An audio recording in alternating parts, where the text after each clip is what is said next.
নমস্কার বন্ধুরা, আমি শর্মা আর শর্মার রান্নাঘরের আরও একটা নতুন রেসিপিতে আপনাদের সকলকে স্বাগতম। আজকে নিয়ে এসেছি বেগুন বাহারের রেসিপি। এই বেগুন বাহার কিন্তু গরম ভাতে খেতে অসম্ভব সুন্দর লাগে। আমরা বেগুনের নানা পদই খেয়ে থাকি, তবে এই বেগুন বাহারটি একবার যদি খান তাহলে এটা মুখে লেগে থাকবে। এটা এতটাই সুন্দর হয় খেতে। যে কোনো নিরামিষ দিনে আপনারা এটা খুব সহজেই আর অল্প সময়েই বানিয়ে নিতে পারেন। তাহলে চলুন দেরি না করে শুরু করে ফেলি আমাদের আজকের অসাধারণ রেসিপি। বেগুন বাহার বানানোর জন্য প্রথমে আমি এখানে একটা বেগুন নিয়েছি, দিয়ে এটাকে লম্বা লম্বা করে কেটে নিয়েছি। এর কিন্তু বোটার অংশটা আমি ফেলিনি, এটা রেখে দিয়েছি। এটা অবশ্যই রাখতে হবে, নাহলে কিন্তু বেগুনটা ভেঙে যাবে। আমি এখানে একটা বেগুন দিয়ে করেছি, আপনারা চাইলে এটাকে বাড়িয়ে কমিয়েও নিতে পারেন। এরপর আমি এই বেগুনের মধ্যে দিয়ে দিচ্ছি সামান্য লবণ আর দিয়ে দেবো সামান্য হলুদ গুঁড়ো। এইভাবে বেগুন বাহার তৈরি করে দেখবেন, অসম্ভব সুন্দর লাগে। যারা বেগুন খায় না তারাও হাত চেটে খাবে, এটা এতটা সুন্দর হয়। আর একবার যদি বানান তাহলে এটা বারবার বানাতে ইচ্ছে করবে। লবণ আর হলুদ দেওয়া হয়ে গেছে। সবশেষে এই বেগুনের মধ্যে দিয়ে দেব সামান্য একটু লঙ্কার গুঁড়ো। লঙ্কার গুঁড়ো দিলেই পরে কিন্তু এই বেগুনের টেস্টটা আরও ভালো লাগে। এরপর এই সমস্ত উপকরণ আমি ভালো করে বেগুনের গায়ে এভাবে ডলে ডলে মাখিয়ে দেবো। এইভাবে লবণ, হলুদ আর লঙ্কার গুঁড়ো আগে থেকে মাখানো থাকলে পরে এই বেগুনটা সফট হয়ে যায়, আর বেগুনের ভেতরে লবণও খুব ভালোভাবে ঢুকে যায়, আর এটা ভাজতেও কিন্তু অল্প টাইম লাগে। এরপর মশলা করার জন্য আমি একটা মিক্সিং জার নিয়ে নিয়েছি। এর মধ্যে দিয়ে দিচ্ছি 1 চামচ কালো সর্ষে, 1 চামচ সাদা সর্ষে, 1 চামচ পোস্ত, আর দিয়ে দিচ্ছি কয়েকটা কাঁচা লঙ্কা, আর দিয়ে দিচ্ছি সামান্য জল। পোস্তর বদলে এখানে আপনারা চালমগজও দিতে পারেন। জল দিয়ে এটাকে আমি পেস্ট করে নেব, একেবারে স্মুথ একটা পেস্ট হবে। দেখুন পেস্ট আমি করে নিয়েছি।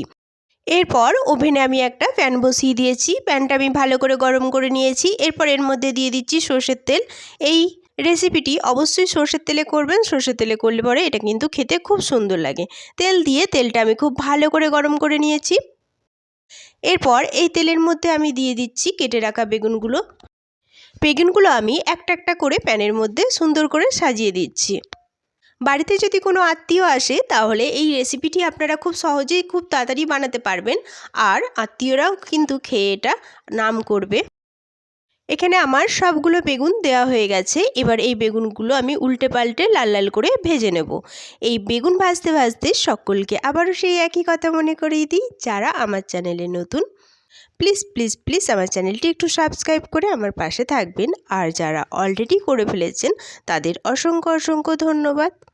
আর আমার রেসিপিটি কেমন লাগলো তা অবশ্যই কমেন্টে জানাতে যেন ভুলবেন না। দেখুন কথায় কথায় আমি বেগুনগুলো এক পিঠ লাল লাল করে ভেজে নিয়েছি। এবার উল্টে পাল্টে অপর পিঠও আমি লাল লাল করে ভেজে নেব। বেগুনের দু পিঠই কিন্তু লাল লাল করে ভেজে নিতে হবে। আর এই ডাঁটিটা কিন্তু অবশ্যই রাখতে হবে বেগুনের। দেখুন এখানে ডাঁটিটা আছে বলে বেগুনটা কিন্তু একেবারে ভেঙে যাচ্ছে না, এটা কিন্তু খুব সুন্দরভাবে ভাজা হয়ে যাচ্ছে। দেখুন এখানে আমি উল্টে পাল্টে বেগুনটা দু পিঠই ভালো করে ভেজে নিয়েছি। আমার বেগুন ভাজা হয়ে গেছে। এরপর আমি এই বেগুনগুলো একটা প্লেটের মধ্যে তেল ঝরিয়ে তুলে নিচ্ছি। সবগুলো বেগুন আমার তোলা হয়ে গেছে। এরপর এই তেলের মধ্যেই আমি ফোড়ন দেব। এখানে আমি 1 চামচ কালো জিরে ফোড়ন দিয়েছি। কালো জিরে দিয়ে আমি এই কালো জিরেটা খুব ভালো করে ভেজে নেব। একটা সুন্দর গন্ধ ওঠা পর্যন্ত আমি কালো জিরেটা ভেজে নিয়েছি। কালো জিরে দিলে পরে কিন্তু এই বেগুন বাহারের টেস্টটা খুব সুন্দর লাগে, আর গন্ধটাও খুব সুন্দর হয়। ফোড়ন ভাজা হয়ে গেছে। এবার আমি এর মধ্যে অ্যাড করছি যে সর্ষে পোস্ত পেস্ট করে রেখেছিলাম, সেই সর্ষে আর পোস্তর পেস্টটা। এই পেস্টটা আমি সবটাই দিয়ে দিয়েছি। এরপর এটা আমি নেড়েচেড়ে খুব ভালো করে তেলের সাথে মিশিয়ে নেব।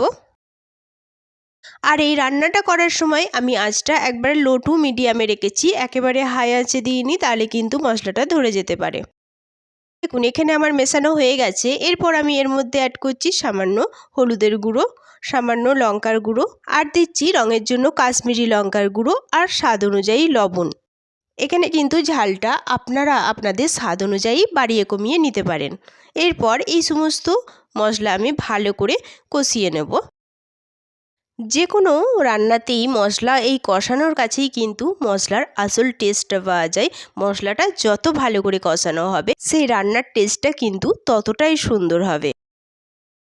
দেখুন এখানে আমি মশলাটা খুব ভালো করে কষিয়ে নিয়েছি, মশলা থেকে তেল ছেড়ে দিয়েছে আর মশলার কাঁচা গন্ধও কেটে গেছে। এরপর আমি এর মধ্যে অ্যাড করছি 3 চামচ মতো টক দই। টক দইটা আমি আগে থেকেই ফেটিয়ে রেখেছি। এই টক দই দিলে কিন্তু এই রেসিপির টেস্টটা আরও দ্বিগুণ বেড়ে যায়।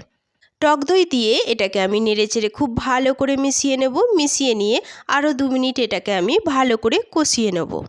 শীতের মরশুমে এইভাবে বেগুন বাহার রান্না করে দেখবেন, এটা কিন্তু অসম্ভব সুন্দর খেতে হয়। এই বেগুন বাহার যদি আপনি একবার না ট্রাই করে থাকেন তাহলে কিন্তু খুব পস্তাবেন, এটা এতটা সুন্দর হয়।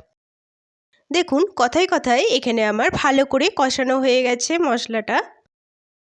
মশলা থেকে তেলও ছেড়ে দিয়েছে আর কালারটাও কিন্তু খুব সুন্দর চেঞ্জ হয়ে গেছে দেখুন এখানে। এরপর আমি মশলাটা আর একটু নেড়েচেড়ে ভালো করে মিশিয়ে নেব। মশলা আমার মেশানো হয়ে গেছে। এরপর আমি এর মধ্যে অ্যাড করছি জল। এখানে আমি হাফ বাটি পরিমাণ জল দিচ্ছি। আপনারা যেরকম গ্রেভি রাখতে চাইবেন সেই অনুযায়ী জল দেবেন। জল দিয়ে আমি ভালো করে নেড়েচেড়ে মিশিয়ে নিচ্ছি।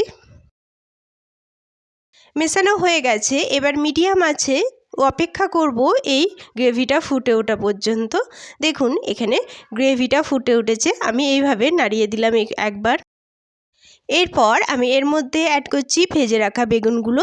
বেগুনগুলো এইভাবে আমি একটা একটা করে সাজিয়ে দিচ্ছি।